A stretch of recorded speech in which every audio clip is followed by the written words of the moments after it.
Muy buenas noches a todos los padres de familia. El día de hoy vamos a tratar el tema del Imperio Incaico.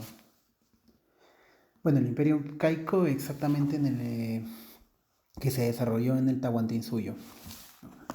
El Imperio Incaico fue el más importante de Sudamérica precolombina y el imperio más extenso de América.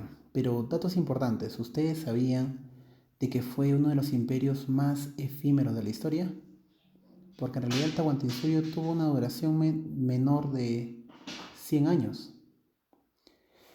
El Imperio Incaico tuvo 14 incas, ¿no? Y empezó en el siglo XIII, pero el Imperio Tahuantinsuyo empezó desde el gobierno de Pachacútec en 1438.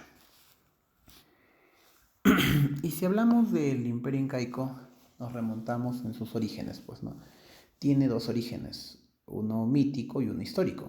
¿Qué hablamos acerca de lo mítico, no? Tenemos en consideración que en las leyendas míticas se encuentran el resurgimiento de Manco Cápac y Mamaoyok del lago Titicaca.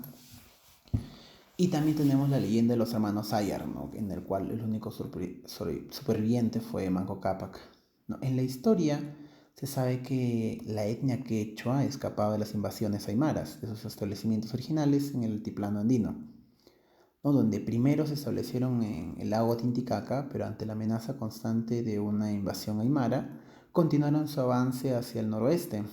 Finalmente, este grupo liderado por Manco Cápac se pudo cimentar, ¿no? En el Cusco, que gozaba de buen clima, suelos fértiles y solventes idóneos para explotar este ambiente, ¿no? En ese entonces se les conocía como los quechuas, y los quechuas tuvieron que enfrentar diferencias etnias, ¿no? Como los ayamarcas, ¿no?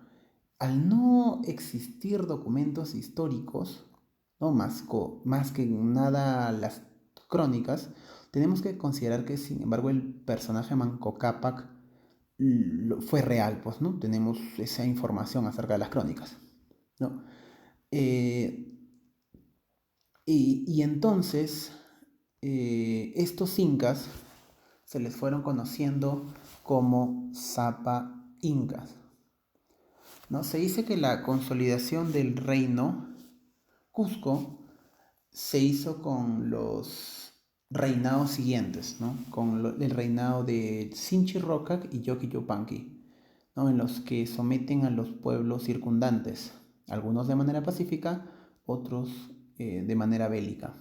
A este periodo se le conoce como la primera expansión y se expandieron en los territorios aledaños al Cusco.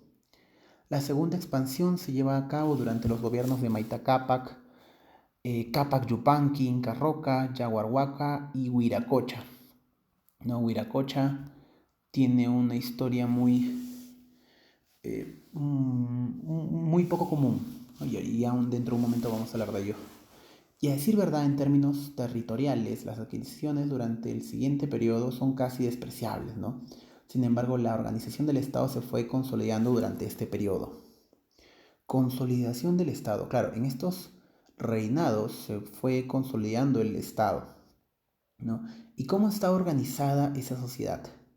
La sociedad estaba organizada con ayllus, ¿no?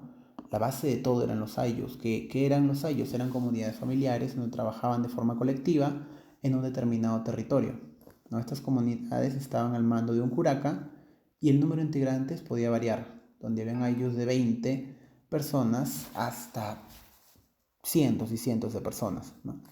La población estaba organizada bajo un lema: Amasúa, Amayuya, Amaqueya, que se traduce en no seas ladrón, no seas mentiroso y no seas ocioso, ¿no? Esto nos recalca la importancia del trabajo en sociedad, ya que la pereza, al igual que la mentira y el robo, eran penados hasta incluso con la muerte, ¿no? Y ahora nos centramos en esta diapositiva.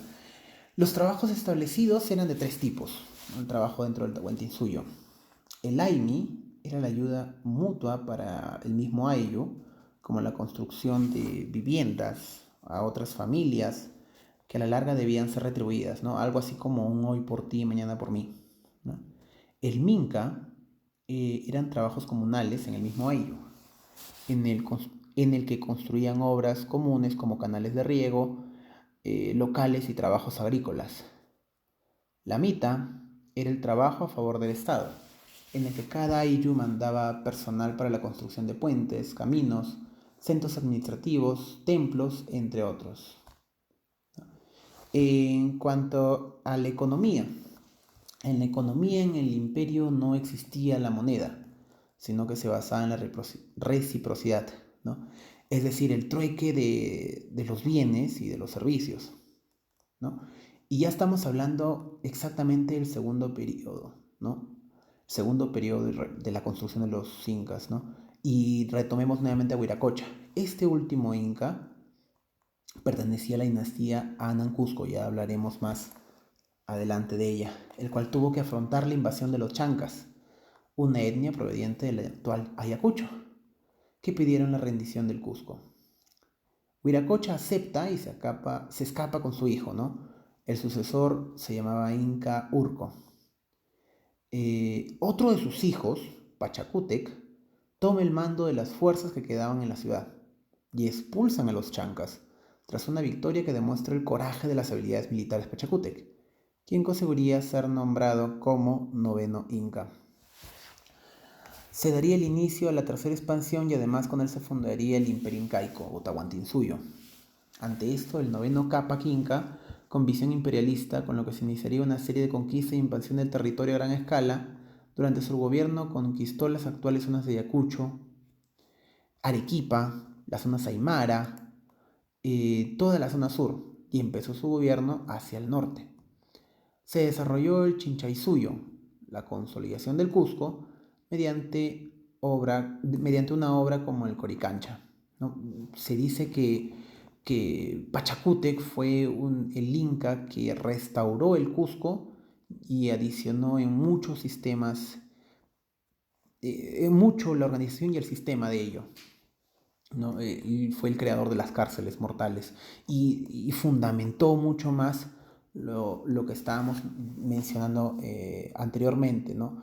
El sistema del Amasúa, Amayuya y Amaqueya. Muy bien, entonces sigamos hablando acerca de lo que realizó el sucesor de Pachacútec, ¿no? ¿Y quién fue el sucesor de Pachacútec? Fue Tupac Yupanqui, quien heredó su espíritu de conquista por el norte, conquistó las culturas del Chachapoyas, Huangos, llegando hasta Quito.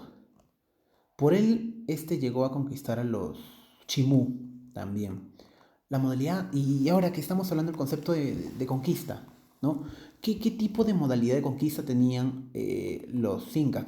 Me parece que ya lo mencioné anteriormente, pero estos tenían una conquista en la cual se anexaba de manera pacífica, ¿no? En donde le daban al gobernador de ese nuevo pueblo la oportunidad de ofrecer algún presente al inca.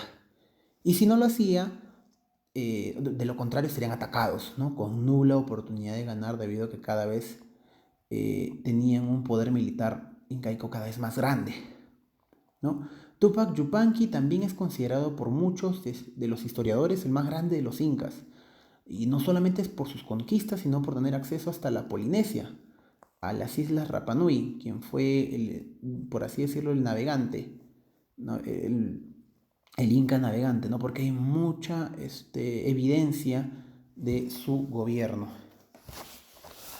¿Quién sucedió a Tupac Yupanqui? Lo sucedió Huayna Cápac, ¿no? Con sus conquistas que llegarían hasta la máxima expresión del imperio, ¿no? Como ven, a grosso modo, ¿no? Estas conquistas estaban divididas en 4 partes, ¿no?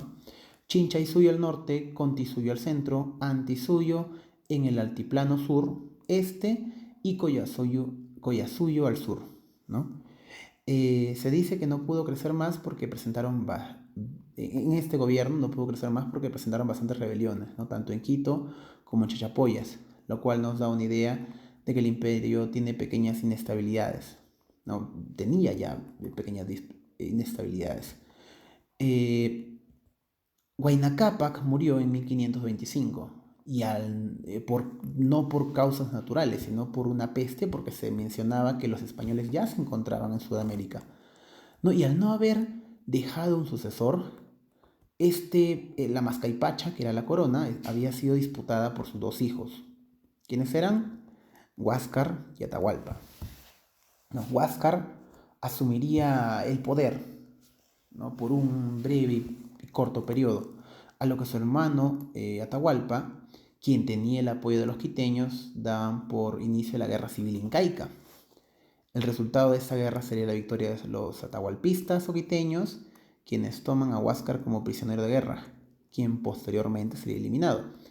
Este hecho coincide con la llegada de los españoles al mando de Francisco Pizarro, ¿no? Quienes entraron por la zona norte del Perú, por Tumbes, y luego se dirigieron a Cajamarca, donde se encontrarían con Atahualpa, ¿no? Desencadenando la batalla de Cajamarca, en donde toman a Atahualpa como prisionero y asesinado al cabo de un año, a pesar de haber ofrecido un cuarto lleno de oro y de plata, ¿no?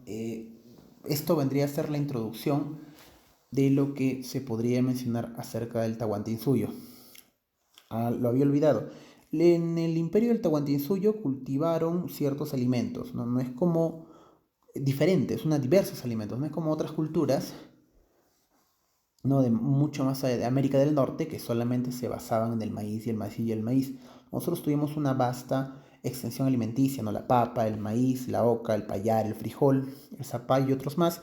Y también utilizaban mucho la lana de los camélidos, pues, ¿no? Y también la carne de otros animales, ¿no? Por ejemplo, el cuy, como su base de alimentación, ¿no? Explotaron el oro, la plata y el cobre.